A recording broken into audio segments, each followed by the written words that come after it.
he was saying that it was a backcourt better than me and CJ too. Today? Well, I don't see how it would be today after tonight, but I did. You were saying I raised. You were saying the Wizards backcourt. I raised it as an option because someone said there was no contest. So I said, well, what about Beal and Westbrook? That's incredible. Don't hide. CJ combining for 68 points, 23 assists, and a win over the Kings. Richard, I'll ask you the simple question. Do the Blazers have the best backcourt in the league? Yes. Christian James and Dame Dollar are the best backcourt in this league currently. They're Robert? But don't hide. You know, I'm not going to say they're the best. I'm not going to say that. I love Dame. I love him to death. But think about it. Bradley Beal's putting on the show. Westbrook is an MVP, triple-double. So there's an argument for a lot of other duos out there.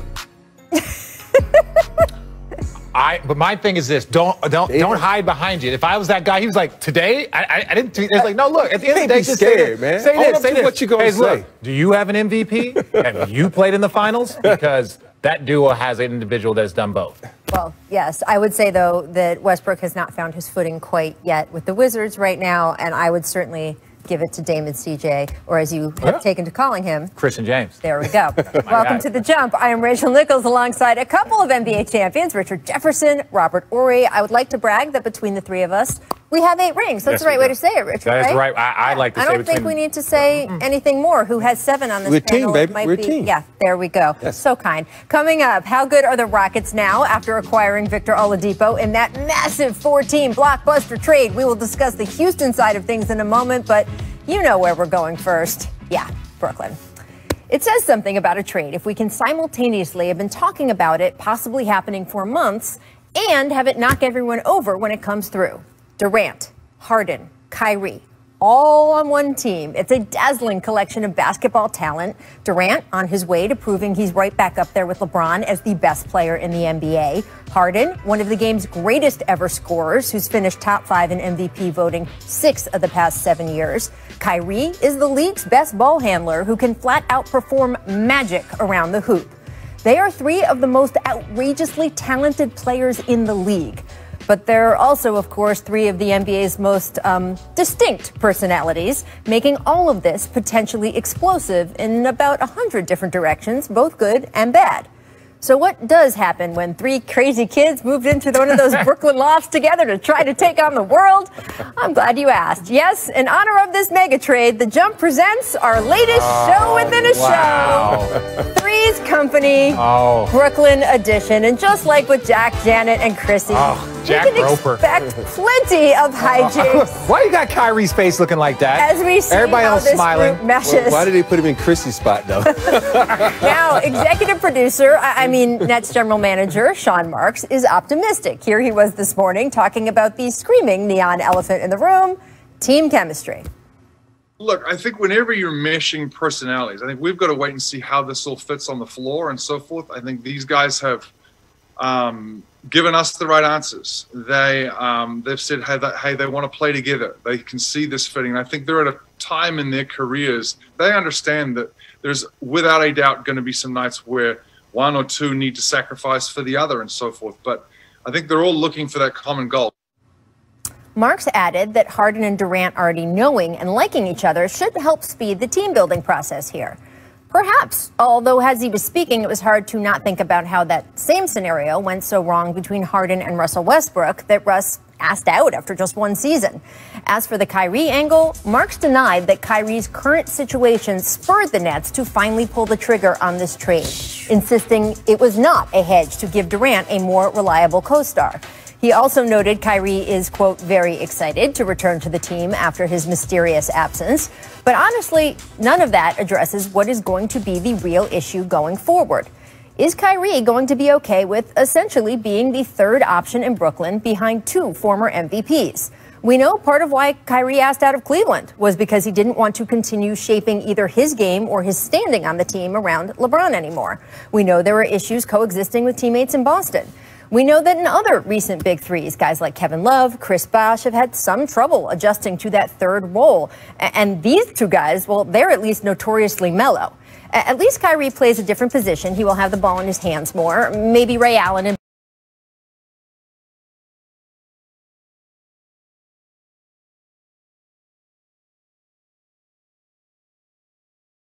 Boston is a better comparison. Although clearly it is something to watch, as is how this Nets team looks on the defensive end. With Jared Allen out the door, the Nets no longer have anyone who you would call a defensive standout. In fact, 5 of the Nets' key rotation players had a negative defensive real plus-minus last season. That's a lot. Still, all Brooklyn really needs is a functional level of team defense, something KD and Kyrie, and yes, at times, yes, even James, have shown to be capable of. So if they want to play hard on that end, they can. Also, let's be honest, there's going to be plenty of nights, at least in the regular season, they won't have to. In a year where there is no plan to hold an actual all-star game, Brooklyn should have plenty of that vibe nightly. At their best, we could see a 3-ring circus of death-defying feats of basketball brilliance. Will it be enough to threaten the defending champion Lakers at the very top of the NBA pyramid? We'll have to see. Will it be enough to cause an arms race in the East with the Bucks, Sixers, Heat, or Celtics now trying to pull off their own big trades? We will see. Will it be 3? And playing well, the difference between this 3 and let's say the big 3 that Golden State had with Kevin Durant, those guys were all ball movers and shooters, right? Klay Thompson was moving off screens. Klay was moving off screen. The 3 of these guys are all ball handlers. I'm still looking at this team like, who's going to take over? Because when you look at James Harden, he gets his rhythm by playing with the rock. KD playing with the rock. Kyrie playing with the rock. So that is going to be trouble because they're not shooters like Steph and Klay who can come out and shoot the ball. So this big 3 is a little bit worrisome for me because they all playing with the rock. And now, who's going to play defense? Who's going to come off the bench? They gave away a lot to get this guy. And now they have nothing because at the end of the day, you need what people like to call the others, the bench, to step up. They have no bench. They have nobody to step up. So I'm looking at the 3 J's, Jeff, Jordan, and the other guy, the shooter, to come off. Joe Harris. Joe Harris, to shoot the ball and play. They gotta step up. And we know Jordan is old. We don't know how he's going to step up. So, you know, I know how it is when you get up in age and still trying to compete. Yeah, we both do. But the crazy thing is, too, is when you look at it, obviously there's questions about Kyrie, what his situation is. And then James Harden is obviously not in the championship shape that he has been the last few years. And when that gets fixed over the course of the season. But this is my thing. Like, look at this picture here. This was James Harden going into the bubble. People were talking about how amazing shape he was. Now he overjumped this shape and went to the next position. So he went from super skinny to and he did this. Yeah, and he did this in about a 3-month span. So that some of that is probably unhappy and he's not wanting to be there. And we're just not going to allude to other things. But to win a championship, and we're talking about winning championships, you got to be. You know, body shaming on this show, Richard. It's not body shape. I'm saying he's unhappy. He's unhappy. I think come on. You know, you look at his body and you look at same thing with Jokic last year. Jokic wasn't in great shape. He got in great shape. They went to a conference final. Okay, so you guys have both been in versions of this kind of situation. You played on a team, right, with Vince Carter, with Jay Kidd. Robert, I can name several teams that you played in, several locker rooms with big personalities, big, huge stars. How does it sort itself out? How does that work over the course of a season? You have to have someone that's not one of the big 3 who's willing to step up and say, hey, guys, it ain't about you 3. It's about us as a team. I want to win a championship just as bad as you guys. Just because you're making the most money, you're getting the most notoriety, I'm still on this team. You know, I'm looking at Jeff Green to be that guy. He's a voice of reason. People forget he's played with KD before when KD first came into the league. So he might have his ear. So he can talk to these guys and say, hey, listen, it ain't about you. Let's work this thing out and play it together as a team and win a championship because that is the goal, to cement our name in history. Yeah. And the last thing I'll say is this. Look, now KD's won some championships, right? Kyrie's won a championship. James Harden is the one that hasn't, right? So I know that these guys are motivated, but there is a different type of motivation when you're searching for something that you haven't found yet, right? And it's like, look, they've won all the awards. Kyrie's won the Rookie of the Year. He's won all the other stuff. He's probably not going to win an MVP with this team, but I'm just saying it's like, what are they fighting for? And so when you're trying to fight for something you haven't gotten, there's easier to make sacrifices a la the Big 3, a la the Miami Big 3. They're fighting for something that they haven't gotten yet. So that's one thing about this Brooklyn team. Are they full? already, right? Right. I mean, it's like you, when you were with the Nets, you stepped up and said, look, I know I'm far and away so much better than you, Jason Kidd or Vince Carter, but I'm willing to Well, this is sacrifice. the best thing that ever happened to me playing on